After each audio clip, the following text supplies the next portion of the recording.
happening here in the Philippines, and if you're interested in activities of an expat, retired expat in the Philippines, this is what I'm about. I'm a 72-year-old Canadian living in Cebu, and some of the topics I thought we could go over um, are getting old, dealing with an autistic child in the Philippines, uh, what's happening in the Muslim world and how it affects us, gossip in the Philippines, who's doing it and why would I want to get involved in that. We'll go over budgets and discipline in old age, and living in Cebu versus BGC, and how I deal with it. So let's start off with where I live, why I chose Cebu. So my first experience was in Makati years ago, and I think I've told you that story before, where I got robbed in broad daylight, and I found BGC and the areas. There are bubbles within the Luzon island where expats do hang out. The old army bases, residuals, Angeles City, Clark, some up in Baguio where it's cooler. But I find that that island doesn't really produce much in terms of real economy and strength of society. In the Visayas, it's an industrial base. Most of what you buy from the Philippines comes through Cebu and the surrounding area. All the production comes here. You've got call centers and things like that, manufacturing industries. They build ships here, and so Cebu has the base. And as a result of that, the surrounding islands I find are more of I would say civilized base, in terms of people aren't coming here to prey upon the Westerner, which I find that was the case. In the North, it's largely a place for accountants and government people, and that's where all the politics are played. So there's that part of it, and Cebu doesn't have the glut of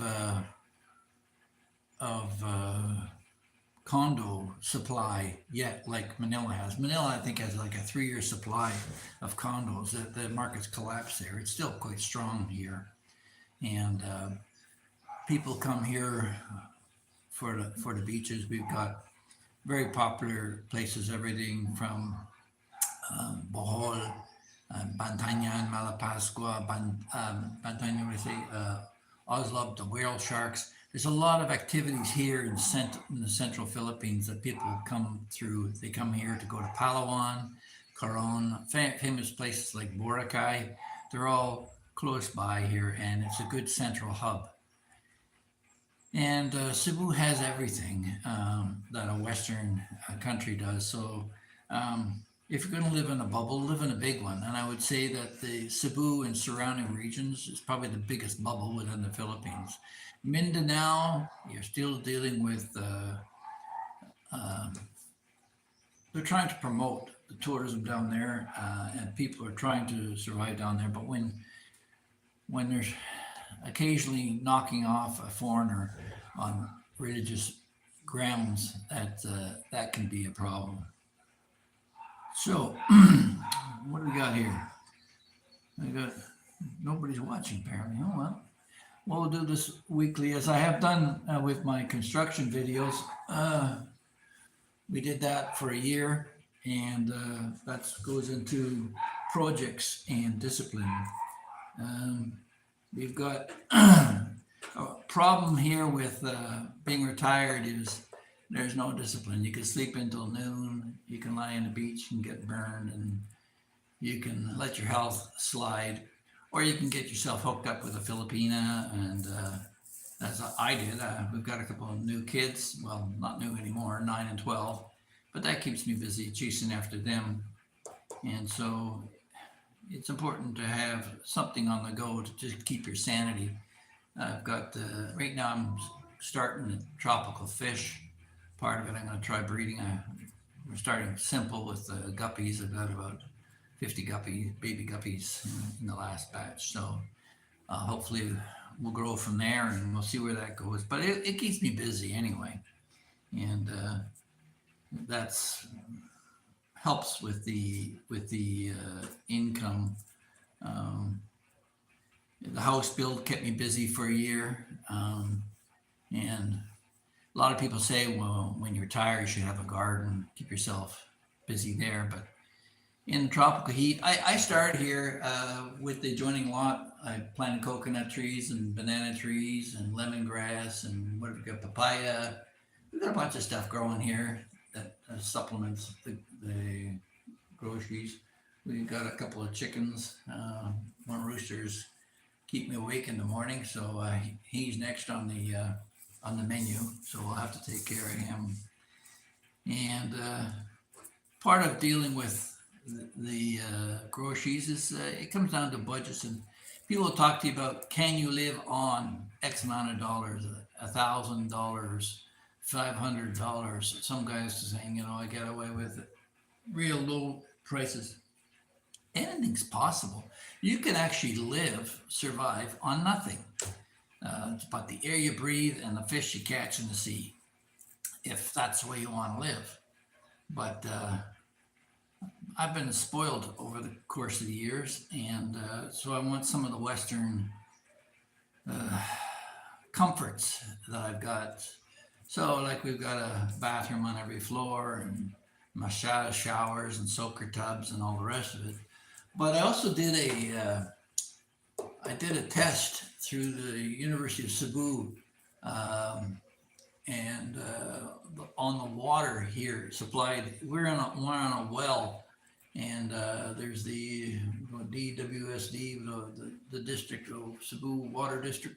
They provide water surrounding and have certain standards, but because we're on a well, it can fluctuate. And last March, I did a water test and found that we had fecal coliform and coliform, and I was quite alarmed at that. But also, it's a benefit to me for my aquariums to have the water treated. So I have a filter, basic filter to get rid of the small particulates, and I got a carbon filter to get rid of the chlorine, and then I have a UV light to kill any residual bacteria or parasites. So there's that, and then I also carry a storage tank because the water and power does shut off occasionally. I don't want to have a gravitational supply, so I've got a water tank, 1,500 liter water tank here on the third floor, so that provides the whole place. So I've got a secure backup water supply, but also with that, if you come to the Philippines, you can pretty well count on the power supply kicking out from time to time. They like to pretend they're brownouts. They're blackouts. They shut off the power for maintenance, or gets knocked over in the wind. Don't forget that these jungles are relentless in their growth and encroach into city areas. The vines crawl over wires, and you get things being shuffled about all the time. You'll notice there's no wooden telephone poles in the Philippines, simply because they rot or start growing. Like much of Southeast Asia, they're all concrete and reinforced.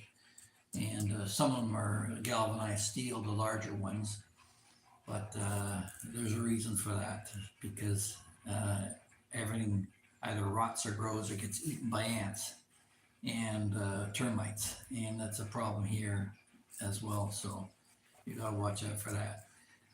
So I've got a backup solar system. I think it's 9.8 kilowatts, and recently I just turned off the grid because it was flipping back and forth, and we had some problems initially when we had the typhoon. The water got into the batteries, and I had to get that fixed, but that's in place. So I've got a backup power system and a backup water supply, here in Cebu. So that's basically my bubble within a bubble. Because when we talk about brownouts, there's not a lot of them relative to, say, if you were in Dumaguete or some backwards place like that. We've got some steady supply here and capacity to generate. So who do we got here? Mr. Bunch of Cake. Get a choke collar. What? For the rooster. No, I'll just eat him. He's huge. Um, the You can buy, oh, I bought these chickens for 55 pesos, which is about less than $1 US. And within 6 weeks to 10 weeks, you can start eating them. But we've had this guy now for like going on 4 months. He's huge, and now he's starting to crow, so it's time to eat him. He's not a breeder one, but yeah. The kids, we've got like a little mini zoo here now. What have we got? I got 2 Jack Russell Terriers. They're great for killing rats, but they never get out to do it because the wife doesn't want them to tear around the neighborhood. We've got a hedgehog and a bunny rabbit. Well, we had 2 bunny rabbits, but then unfortunately the Jack Russells got out and took care of one, dispatched them pretty quickly. And so we're down to 1 bunny rabbit. And then there's my tropical fish, of course. And the other day I was in the washroom. Beautiful cockroach. They're like this big, right? You can keep him for a pet. He's just standing there on the bureau, looking around with his little feelers going around. They're kind of cute when you get used to them. I gotta stop squashing them. And then you've got the geckos. It's interesting. They call themselves out loud every night. Gecko, gecko. So you know exactly what they are. Melbourne, Australia. Paul A. Miller, 1932. Welcome aboard. And Dave Macabadbad saying hi. Hi to you too. So yeah, I crouch forward here because my eyes are getting bad. I got one of these to help out.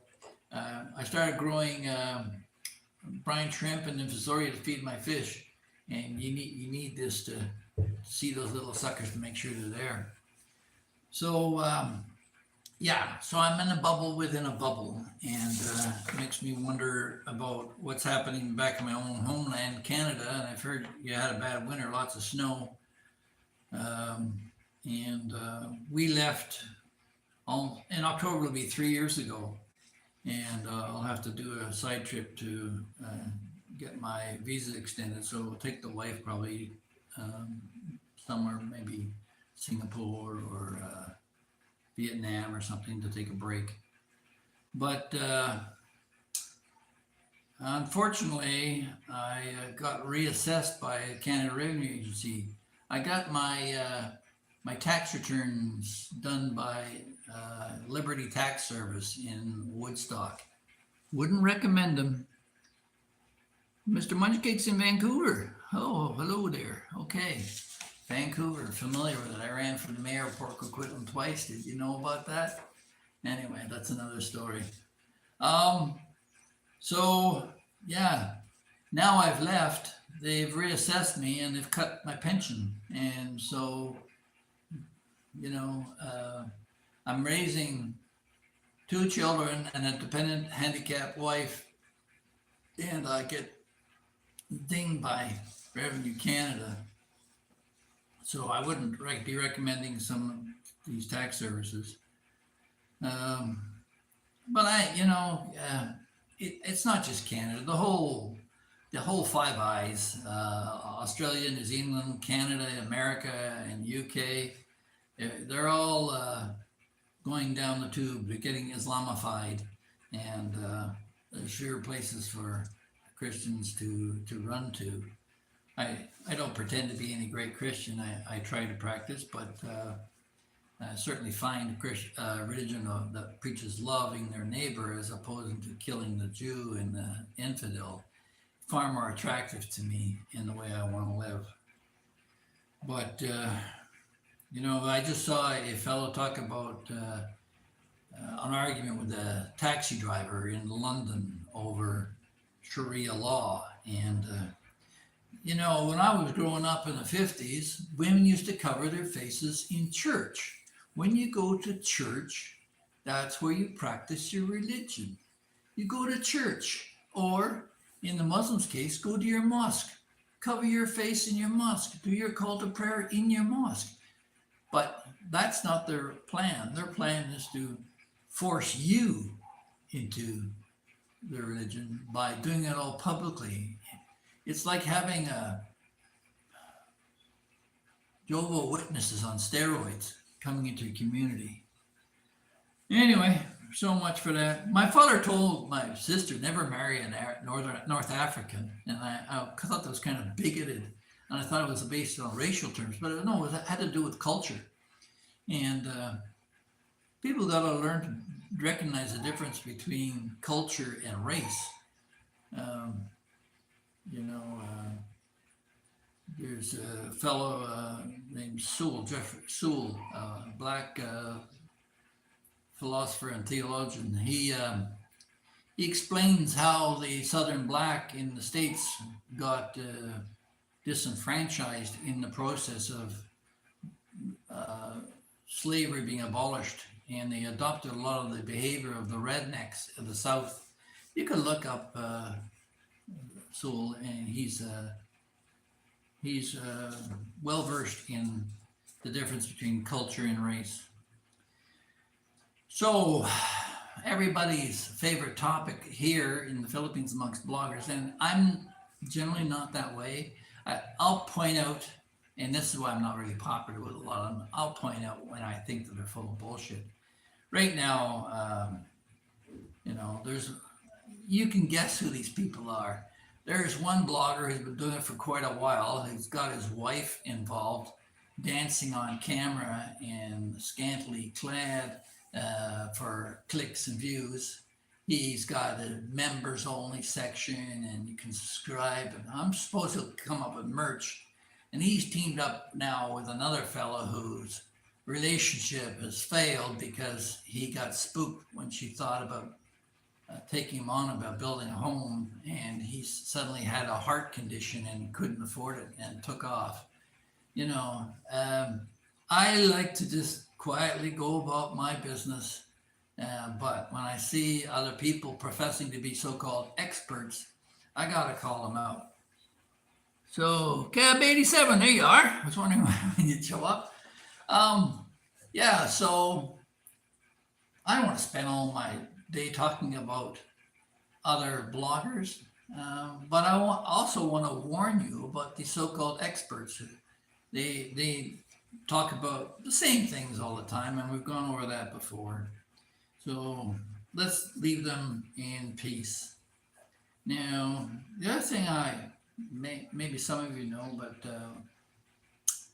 when I met my wife, my Philippine wife, she was a virgin. And I've gone over this before, that the trouble with Western women is exactly why we've got the Muslim situation now, because they have this attitude that they can change. They changed. Oh, he's an alcoholic now, but I'll make him change. Yeah, my sister learned that the hard way. So he's Muslim now, but I can make him change. No, he's going to change you, and that's the issue. Is that ladies, you should treasure your virginity and give it up to one guy that you respect, because he's going to want your respect. Love can jump out the window when poverty knocks at the door, but if you respect somebody, you'll hang by them and help them recover and work as a team. But it's a guy is built differently in that he can have casual, because the nature of nature is that the male of the species is supposed to procreate with as many possible females as he can to sustain his genetic line. And only 40% of men, Western men, are successful at doing that. Now, I've had an abundance of success with that in the fact that I've had 7 children with 3 different women. Unfortunately, it would have been nice to have them all under one roof, but uh, without specializing too much detail, they were never satisfied. And there was never shopping centers until women got the vote. Women like to shop, and so it is. And once you've once you've been established and they figure they got you where they want you, they look on to the next one. So that's probably the attraction in the Philippines, is that you can find a virgin, you can find a faithful woman, you can find a loyal woman, and it's pretty hard. Divorce is initiated by 70% of the time by women, which makes you wonder what's wrong with the 30% of the guys that stick by their wives. But when you look at educated women with a college degree, it jumps to 90%. So when Miss Fancy Pants thinks she knows everything, most guys are shuffling on down the road. And where do they go? Well, for me, there wasn't, I like to think some noble cause that I'm leaving Canada on principle because it's all gone to hell in the handbasket. And it has. I mean, the drugs, the crime, the liberal largesse, the money. I worked for about a year and a half for the federal government, for the Canadian Public Employees Union. I worked for SNC Lavalin, famous for corruption in liberal government, and I saw the largesse and the wastage in the government firsthand. So I know exactly how corrupt Canada is, and it's disgusting. But that's not the root cause. I couldn't afford to live in Canada today, simply because of the result of having 7 children and 2 wives who took a chunk out of me as they headed out the door. Well, to be fair, the second wife, I just had enough, and I headed for the door myself. When she tells you she wants to go after the neighbor, and the neighbor tells you he wants to go after her, it's time you just walked away. So that's what I did. That's the truth be known.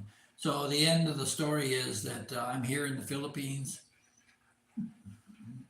I wouldn't say 100% by choice. I will say that the Philippine people are amazingly genteel and kind. I see all kinds of reports about don't retire in these countries, and there's this map of Central and South America with all these X's crossed about it. I wouldn't find myself going to Costa Rica or Honduras, or Belize might be interesting to me. But Mexico, I have a friend in Mexico, in Oaxaca, and he was here in my last podcast. And he's okay, but he's a smart guy. He keeps his nose to the ground and finds out what things are going on and stays out of trouble. So, Richard, if you're out there, I salute you. So, getting back to discipline, when you're retired, it's hard to keep that going. There's been occasions where I let the beard grow. I don't shower for a few days, and then if general malaise sits in. One of the nice things about living in the tropics is you get lots of vitamin D through the sun. You get 50 minutes in the sun and you get your vitamin D dose. I take supplements simply because I'm getting old and I don't want my bones to get too brittle. So I take that, and I've had problems before with kidney stones. So I have to watch the amount of chocolate and romaine lettuce that I intake. Drink lots of water. In the morning, I have a glass of water by my bed, and the first thing I do is I take pretty much one full jug of this.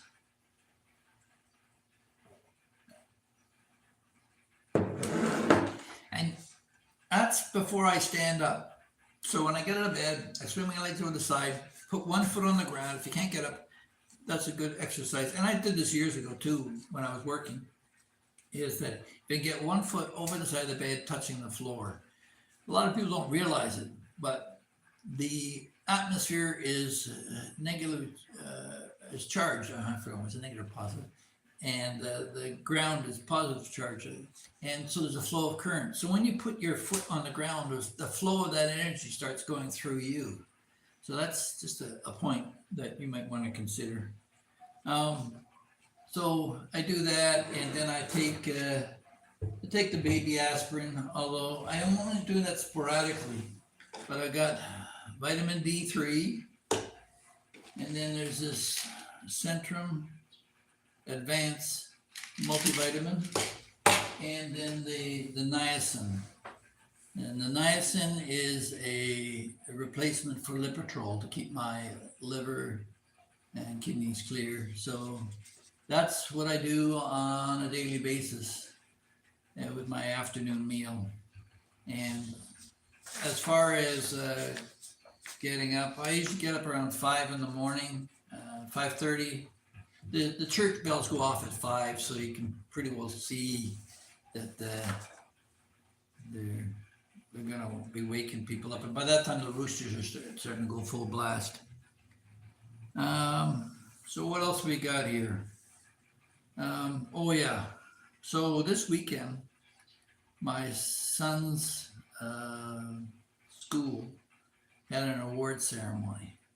Now, I absolutely loathe award ceremonies of any type, but particularly when it's my own kids involved. And so they were going to do some little act with him singing, was it "You Are My Sunshine" or something like that, or little light of mine or something like that. And he was dressed as a star. There's a video. My wife will probably put it out of the dress rehearsal, and that was all day Friday for Saturday morning show, or sorry, all day Saturday for a Sunday morning show. So anyway, Sunday morning rolls around, we're already tired, and Bo, he's autistic and he's got ADHD, and drag him out there again all day. Mom took off because she was getting hungry, and Bo got hungry, and the next thing you know, when an autistic child gets hungry, it's not like a regular kid. They get really whiny, and he couldn't take it anymore. And finally, after much of this, and he got his award for most improved student, he melted down and couldn't take it anymore, so we took him home. And so I look at these award ceremonies where, yeah, sure, a parent wants to stand up there with a certificate with a child, and little Johnny did this and whatever, but it drags on so long, it's wearing on the kids. And my son goes to a school where there are a lot of handicapped children. The vast majority of them are. I wonder sometimes whether we're doing him any service by keeping him in this group, because there's not enough challenge to it for him. But I'm trying at home to teach him to control his emotions. Now, it's pretty hard with 2 other women in the house, my daughter and my wife, but anyway, we struggle through. So being autistic, what does it cost? We do therapy, which is 13,000 pesos a month on top of his regular 15,000 schooling, so private school. So that's what 28,000 pesos, which would be about $700 a month for full one-on-one training, and that really is helpful. It would cost me a fortune in Canada, or maybe I couldn't afford it, or maybe the government would spit something up. But I don't see them coming forward anyway with any guaranteed income supplement as it is. But dealing with an autistic child, those who know it's not an easy thing. But they are probably the most loving children you'll ever have. Bo appreciates the hell of everything. He brings me my dinner at night, and he will run upstairs before going to bed and jump on my bed and give me a big hug and take off. Sometimes he'll just curl up beside me and fall asleep if he feels like Dad needs some company. And it's a beautiful thing. Um, so it's not all negative. In fact, I think when I'm looking back at the 7 children, he's by far the most giving and caring. Um, and I see this in other autistic children as well. There was a mother videotaping her son during the ceremony, and one kid lost his shoe, and her son picked up the shoe and gave it to the other kid.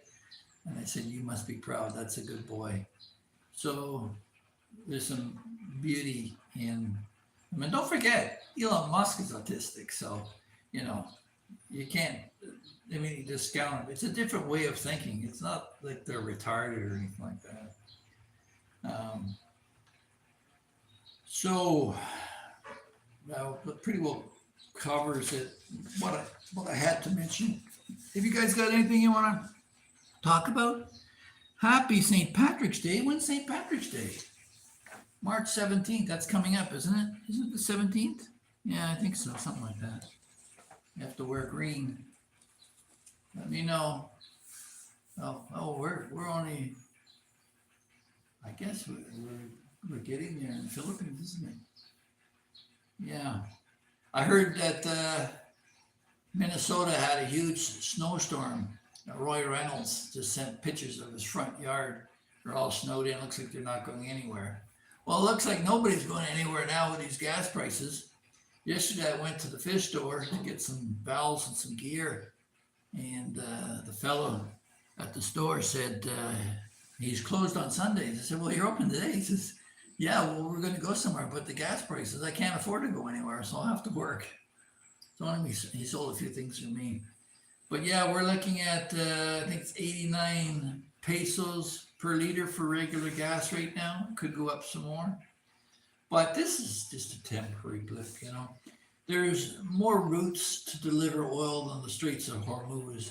And going around the Horn or coming the other way across the Pacific, yeah, it takes a little longer, but it wouldn't diminish the supply. And what will diminish the supply is blowing up oil terminals, which is a great deal for Venezuela right now because their oil wells are getting improved as opposed to Saudi Arabia, which is being attacked, and Iran. So the source material couldn't hurt Canada either if the price goes up. Makes the mining of oil, that tar sands, a lot more profitable. Yeah. So yeah, a lot of things going on in the world right now.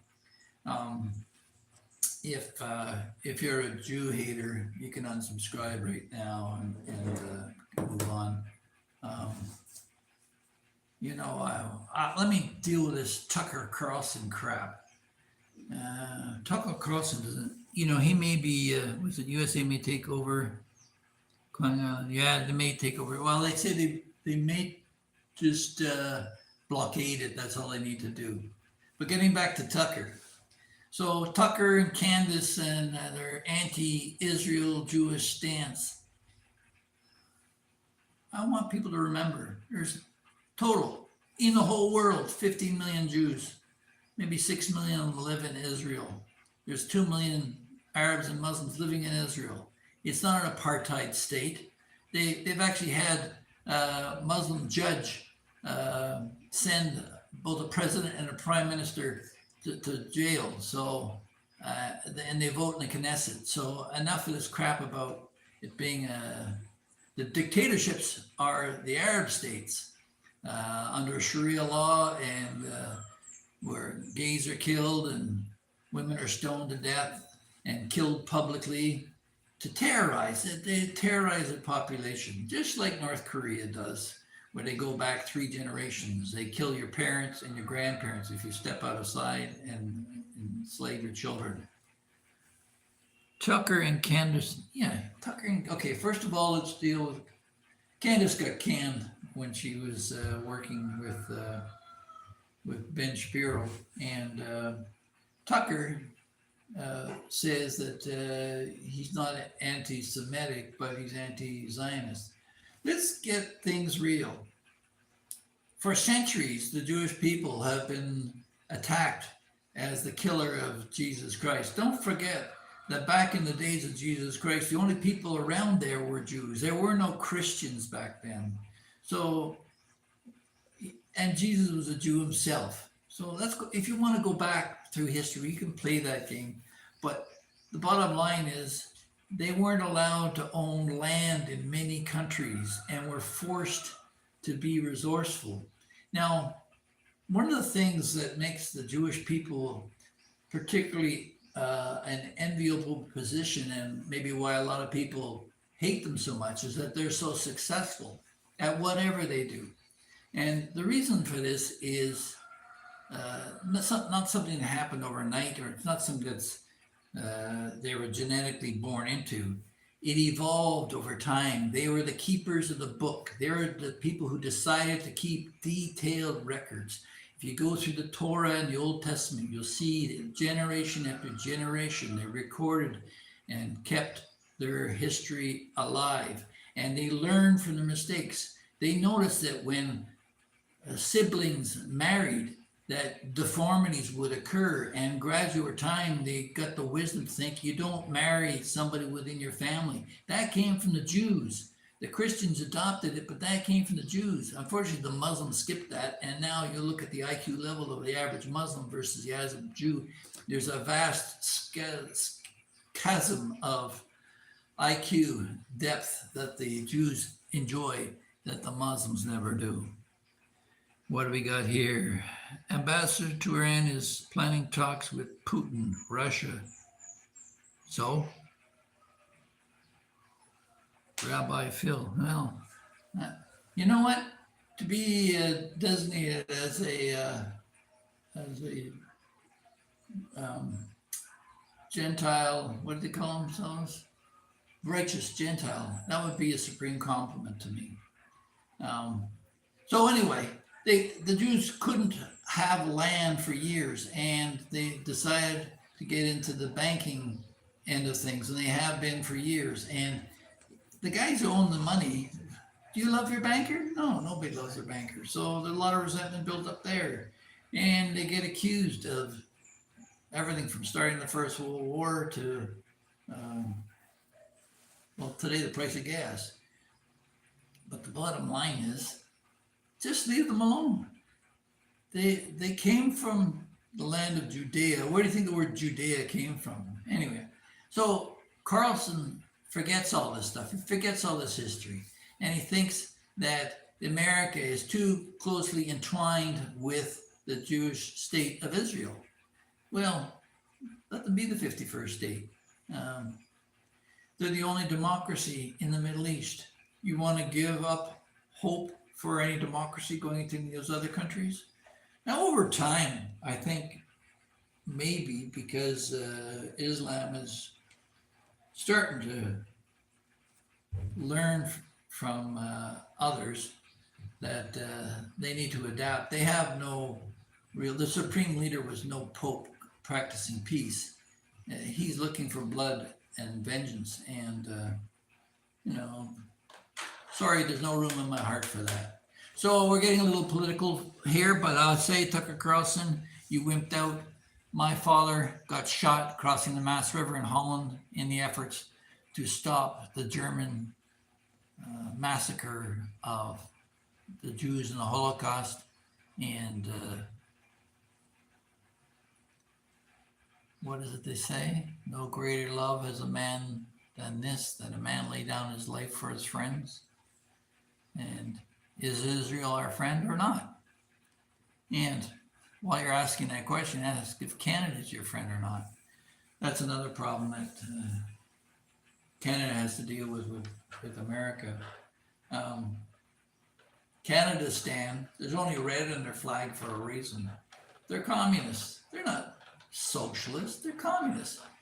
In February 1922, when the communists shut down the banking system for anybody who supported the truckers movement that marched peacefully to Ottawa, froze their bank accounts, and any of their sympathizers froze their bank accounts, and censorship. They're coming up with new censorship laws. Anything that criticized them, they bought out CBC, and they basically is state-run media as RT in Russia.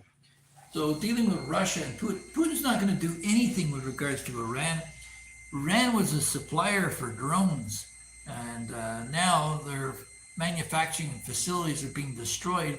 What's Russia going to do for drones to attack Ukraine? They're going to have to manufacture them locally, I guess. But he's got his hands full with Ukraine. And while we're at it, let's talk about these so-called experts on the Ukrainian war. Particularly this Jeffrey Sachs is complaining that Trump has no plan. Trump said,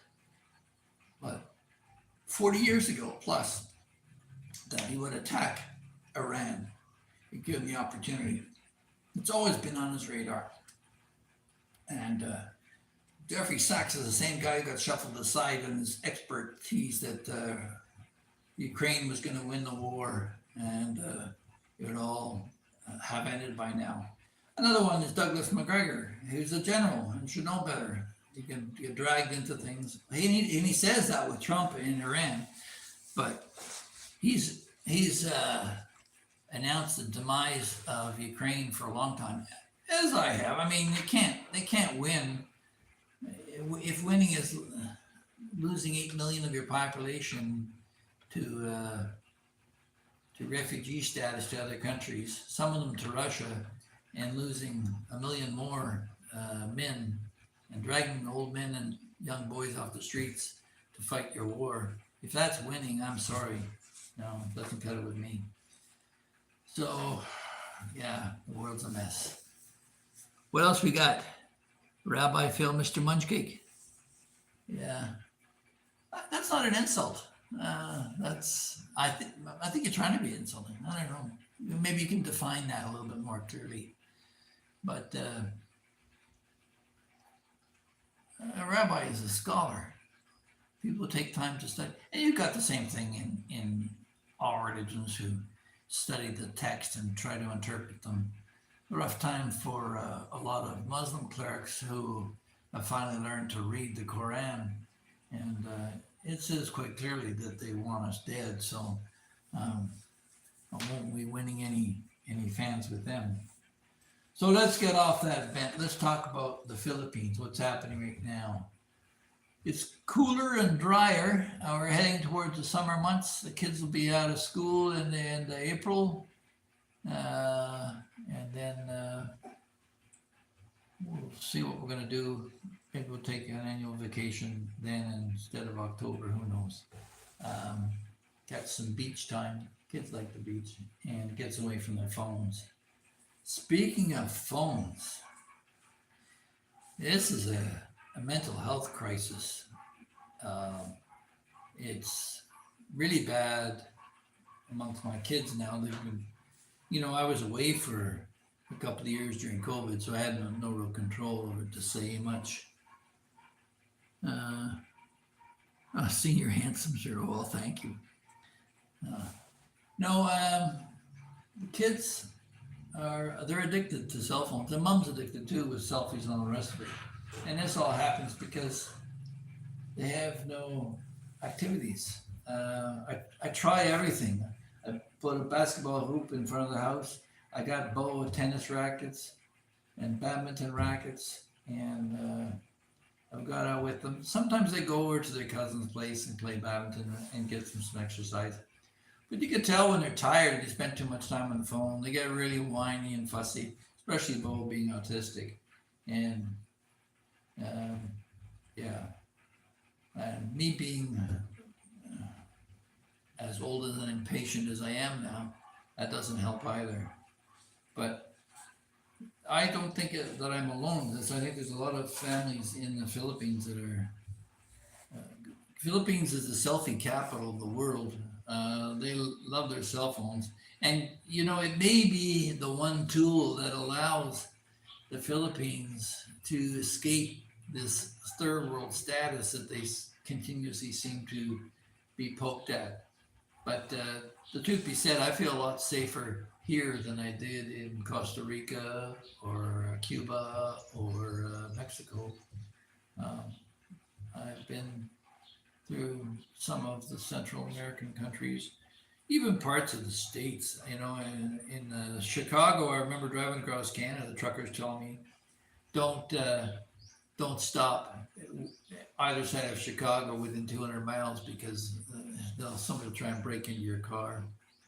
The truckers themselves, they when they have no load, they leave the doors unlocked because they don't want uh, people busting in and wrecking the doors to see if there's anything inside. If it's empty, they want them to see it's empty and leave the door without being damaged. And now in Canada, it's got so bad they tell you to leave your keys out next to the front door so they'll steal your car without causing damage or robbing you of your sleep. They'll just steal your car. And don't bother locking your car because they'll bust the window to get in. So that's another problem. So what about all the people left behind in Canada? Where are they? Well, I've encouraged some of them to come to the Philippines, but you know, it's hard when you're a boomer and you spent your entire working life in Canada to make a transition to a hot country, not knowing anybody. Initially, I opened my doors and nobody came. That shows how popular I am, but that's probably a blessing in disguise. When we had the flood, Tino, we had family. We ended up with 23 family members living here in this complex. My sister-in-law and her husband with 6 kids, and their extended family. Their son has a wife and a baby now, and another one now, 2 babies.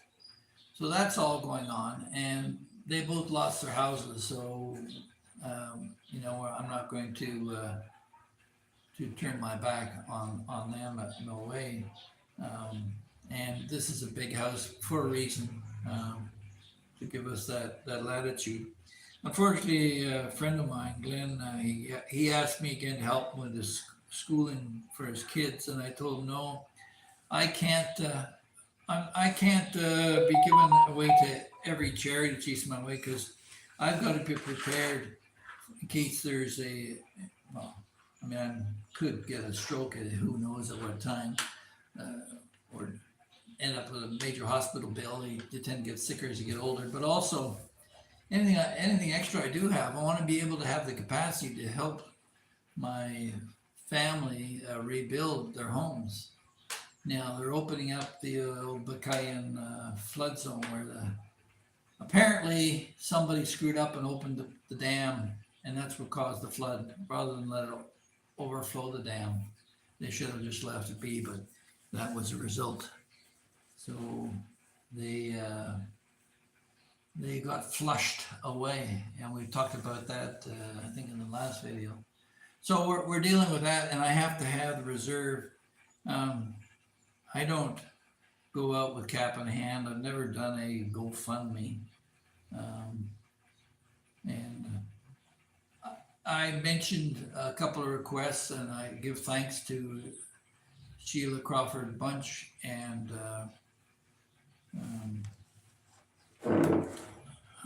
Donna Shaughnessy, who I went to school with, for helping us out. They sent me some money unsolicited to help out, so that was nice. But no, I do this hopefully to provide you with some information. If you have a direct question about the Philippines, if you're concerned about something, if you heard some rumor, and there's a lot of BS that's coming out of here about what you can live on and what you can't live on.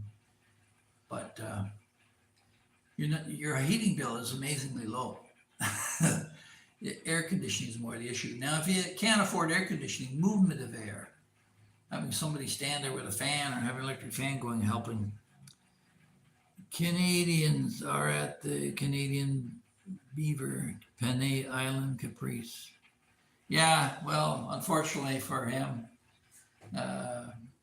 the deck was stacked against him, and Canadian Beaver is not Canadian anymore. He sold out to his partners. And I mentioned in another video earlier, I wish him all well. There's another fellow from Canada who's starting a chicken farm. He had 15,000 chickens and had his first sale, sold them off, and I think he made like $1,500 for like 3 months work. He's going to have to scale up his operation to 10 times that if he expects to create any kind of real income. And prepare for tragedy too, because you can have a whole generation of chickens die off if illness kicks in there. So you have to keep them really clean. So yeah, we got, there's a couple of good bloggers. I've mentioned before. There's a expat living in the Philippines from Australia, and his name's Stephen. And there's James DeBerry, who suggests we do a live sometime. If you're in Cebu, give me a call.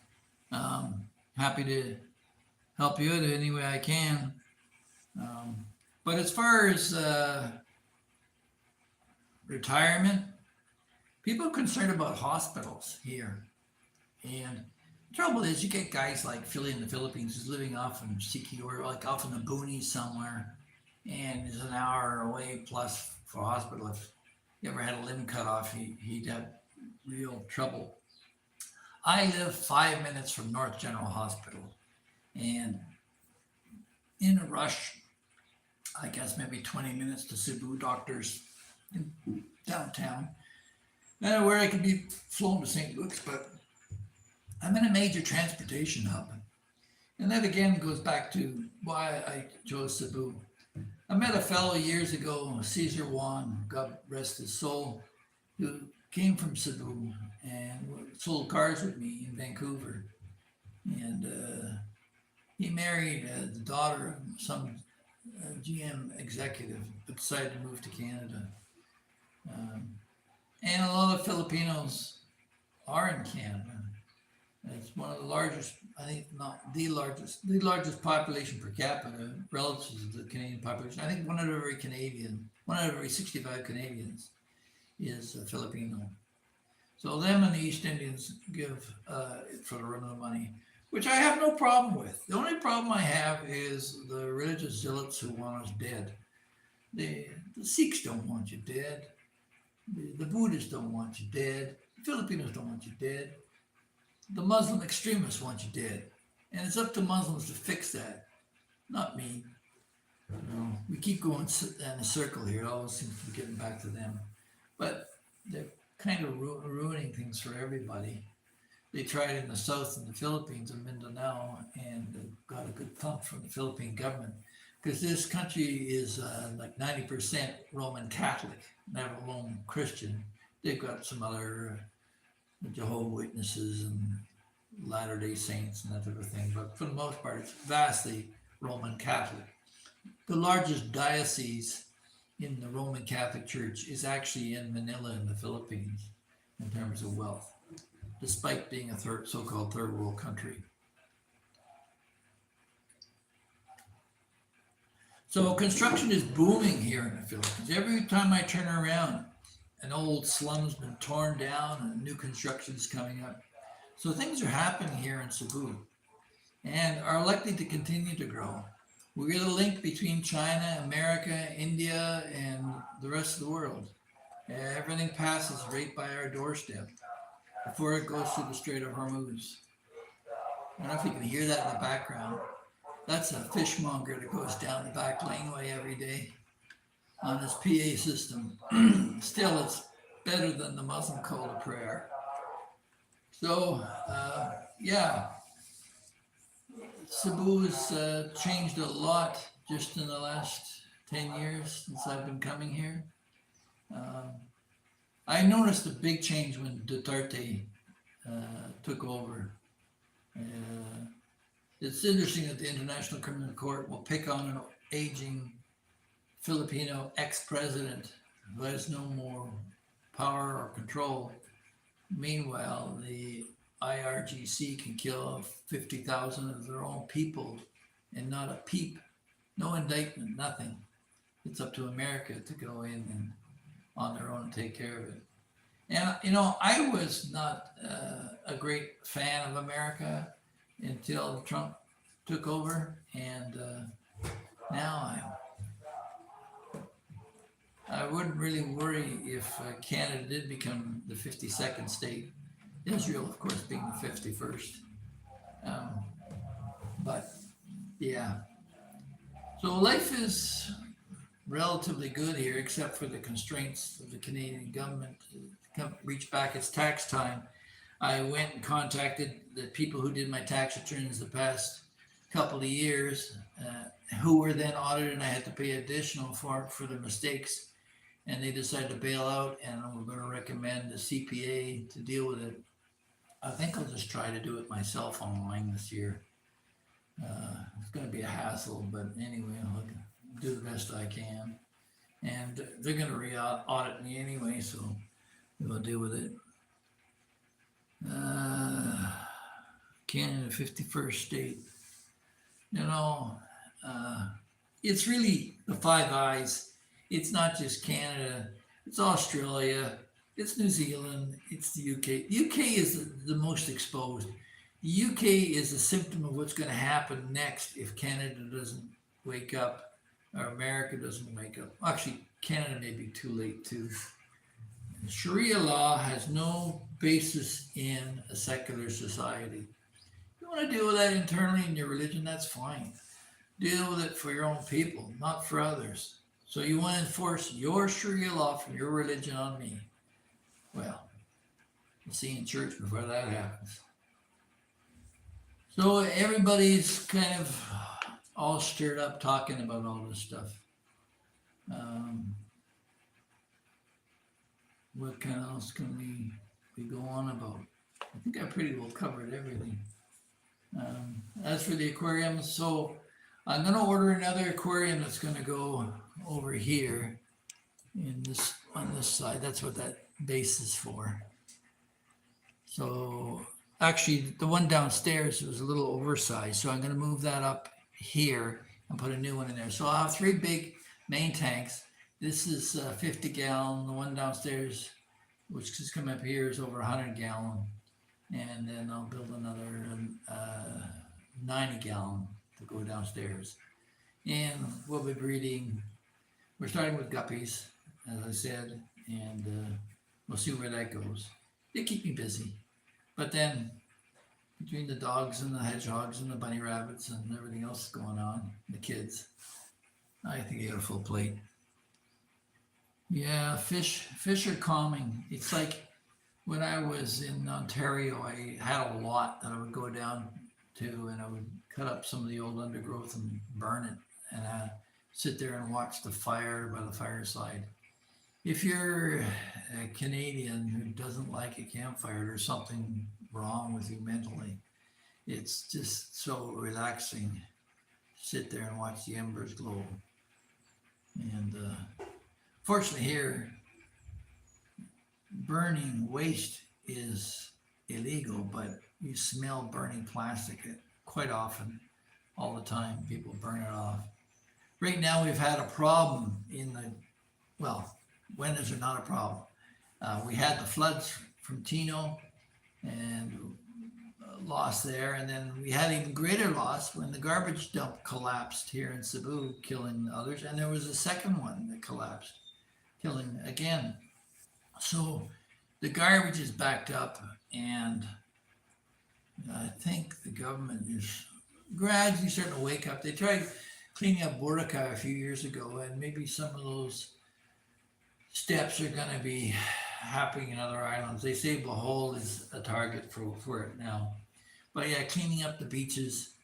When I first came here, Malapasco, I saw them carefully raking up all the sand on the beach, all the seaweed and bottles and garbage and coconuts and crap. And they dug in a hole in the sand and buried it in the sand. That's the way they dealt with it. And that, when the tide comes in, it's just going to wash it all back out again. But it's all about appearances. If it looks clean, it must be clean. And so basic hygiene is of concern. People don't just wash their hands; they get plastic gloves, these cheap plastic gloves that they eat their chicken with. Instead of washing their hands, they use these cheap plastic gloves. But they don't want to get their hands all greasy, and they end up throwing that in the garbage, and that contributes to the waste. There's a lot of garbage here. They like packaging, little mini packets. Instead of getting one big jug of detergent, they get these little mini packages of dirt and do that, and then they tear it open, and they throw the little piece off to the side, they use the detergent, they throw the package off, and kids just pick it up for the parents. You're walking along and you see garbage all over the streets. When I first came here, I could bend over and pick it up, but I've since adapted. Iloilo, yeah, you know what? Iloilo is kind of an anomaly, I think. It is a clean city. I haven't been there, but I've seen a lot of video footage of it. And I'm also aware that Iloilo was a major center for where the doctors and nurses were getting their training. So amongst the medical professionals, they would learn about hygiene well in advance of the rest of the people. And I always cut them some slack in saying that don't forget we're a generation away from when a lot of Filipinos lived in the jungle in grass huts, living off the land, off the pigs and the roosters, lived in the forest or fished along the shoreline. So this is their first run-in, and they're learning about it. And gotta give them credit; they're coming along, despite the fact that you do get, I think, a fair number of social health concerns. But instead of burying it in some institution somewhere, like in the West, we would build a home for the mentally handicapped or retarded or whatever. Here, they live in amongst the population. The other day, I saw, it's not, you have to have a bit of understanding, but there was a retarded fellow, mongoloid, obviously, you could tell from his eyes. And I see him there playing in the dirt and walking along the roadside, and he was pleasuring himself facing traffic, and I had to do a double take. I've never seen that before in public before, and people just drive by like whatever. There's an expression here that what's against the wall, what's against the law in America is against the wall in the Philippines. In other words, it's quite common for taxi drivers and motorcycle drivers, anybody really, to just stop along the roadside and have a piss against the wall and carry on. That gets you arrested. I remember one time in Maple Ridge, my neighbor complained to the police about some guy having a piss on the school grounds, that they were having a soccer match and there wasn't decent facilities. And there was no reaction, but she called back later and said that he was sexually pleasuring himself, and they were out there in 5 minutes. So it's all the language you need. Anyway, on that sour note, we've been here an hour. Thank you all for dropping by. You can leave your comments. You can email me at philcartmel@gmail.com if there's something you'd like to talk about. A lot of my conversations are done through Gmail simply because people don't necessarily want to be exposed all over the internet on social media. And I'm not going to drag myself down to that like, share, and subscribe. It nauseates me every time I say it. The routine. It'd be nice if you liked it. If you liked it, you liked it. Click a like, that does more than help. And I don't care about subscribers, really, views. If it's spread, the information that I've got for you, and if there's something of sensitive nature you want to talk about, you can contact me again at philcartmel@gmail.com or in Messenger. Has to be my friend on Facebook. So have a great day, and we'll talk to you in the next one. Bye-bye.